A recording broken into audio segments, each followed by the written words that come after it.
Welcome to the 36th video lecture of Quantitative Techniques, Semester 3, Model number 3.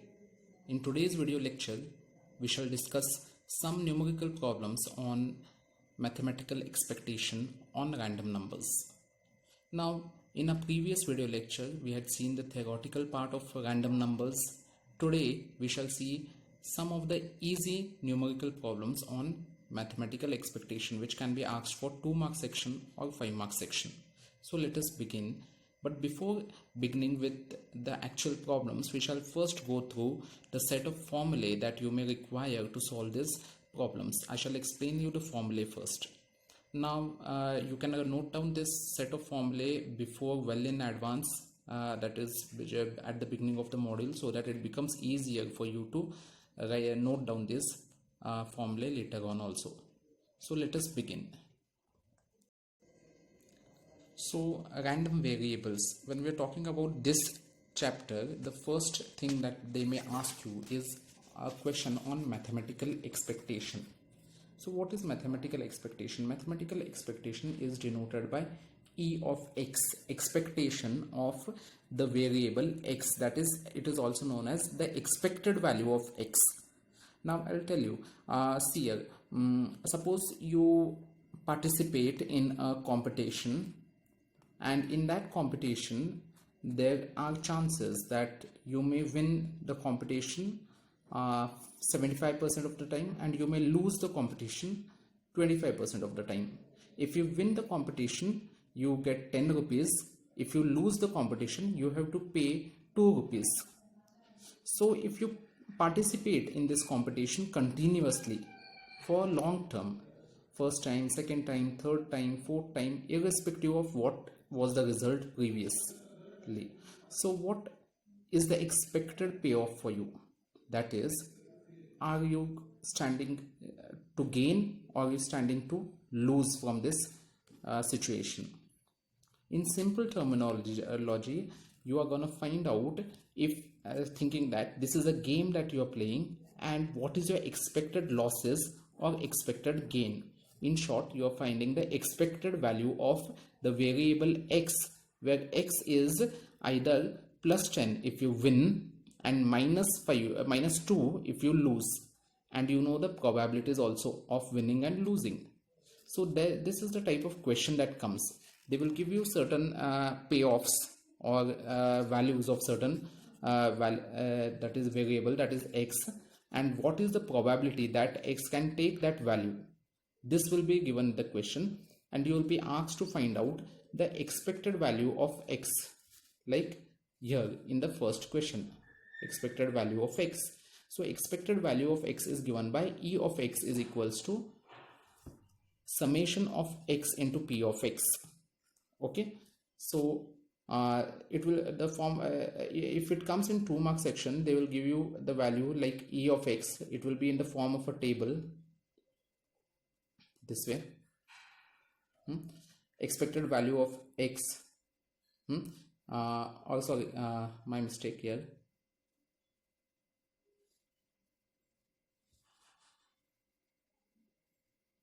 I'll look up this. So they will give the value of x here, and they say that the value of x can be 1, 2, 3 and so on. It can take only 3 values, suppose 1, 2 or 3. Only 3 values are possible, and the probability that x can take that value is say 0.2, 0.1 and 0.7. This says that these are exhaustive events. Okay, because the total of P of x always should be equal to 1. Remember, that is very important.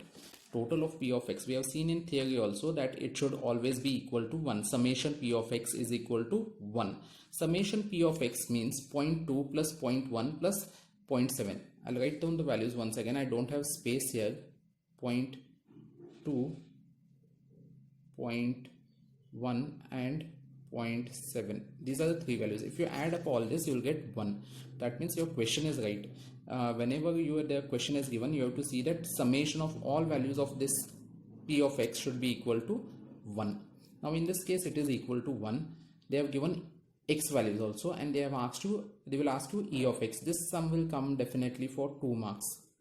Very simple. What you have to do is you have to multiply this 1 into 0.2, then you have to multiply this 2 into 0.1, and then you have to multiply these two, that is 3 into 0.7, and you have to add.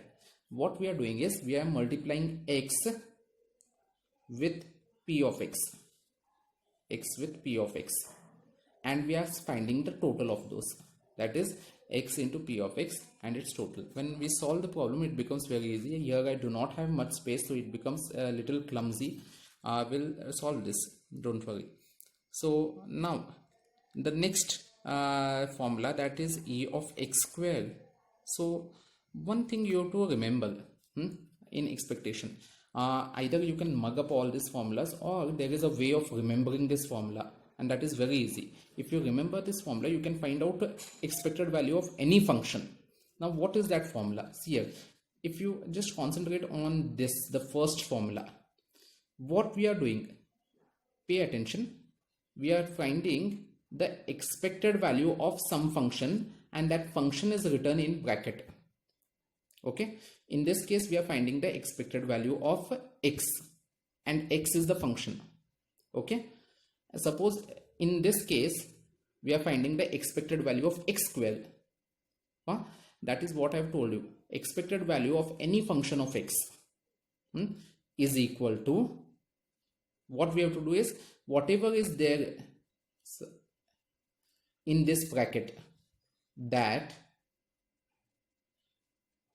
it becomes summation of that into p of x, right? Suppose if x is here, then x will come here. If y is here, y will come here. If z is here, z will come here, right? So this is how things work out. Okay, now I'll just rub this. Okay, now coming back to this question, suppose if it is e of 2x, then what will happen here? 2x will come, 2x into p of x, summation of 2x into p of x, right? So for example, now just we'll try to rewrite this. What is the expected equation of x squared? It will become summation of what is there in the bracket, x squared into p of x, whatever is there in the bracket multiplied by p of x. Okay, simple, very very simple. Now one thing you have to remember, this bracket values will always be capital letters because these are variables. Okay, remember this always. Whenever you have e of something or variance of something, you'll get later on, you have capital letters, whereas all other letters are small letters. I'll tell you later on what is the significance of those. Okay, for the time being, you just remember that whatever comes along with e is always capital X or capital Y or capital Z, whatever it comes capital, and apart from e, then it becomes small letters. The same applies for variance and standard deviation also. Next, that is what I've told you here. In fact, function of expected value of any function of x is equals to, what is it? Summation of that function multiplied by x. It's not visible, I guess. I'll make it visible. Okay, that's fine. So any function, if you want, so it becomes that whatever is there in that bracket, that summation of that which is there in the bracket multiplied by p of x. So example also I have given. If you want to find out expected value of this function, then it becomes summation of whatever is there in the bracket multiplied by p of x. Okay, now variance. Okay, variance VAR, it is written as VAR of x, again it is capital letter because it is coming along with variance, is equals to, remember this formula, you have to mug up, variance is equals to e of x square minus e of x the whole square. Generally this is what they are asking for 2 mark section, 5 mark section.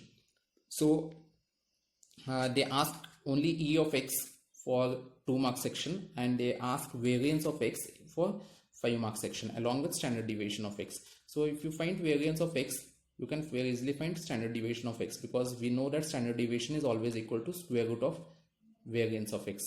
Also remember, this is already there in the formulas. This is formula number 1 and this is formula number 2. Okay, this is formula number 1, this is formula number 2. Now lastly, one more thing what you can do is variance of a into x is equals to a square into variance of x. Remember that, because that we are going to use for 10-mark problem if they ask. Now how many problems are going to come in your examination? One definitely 2-mark theory question will come, then one more problem on 2-mark section will come. Okay, so totally 4 marks will come in 2-mark section. One problem will definitely come in 5-mark section, generally this type. Along with this they will ask,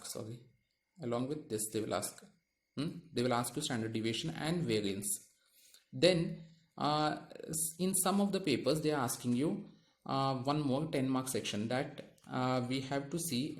Sometimes it comes, sometimes it doesn't come. So anyways, we'll cover it up in the coming classes. So I hope you understand. With this we end our today's lecture. If you have any difficulties, you can always contact us.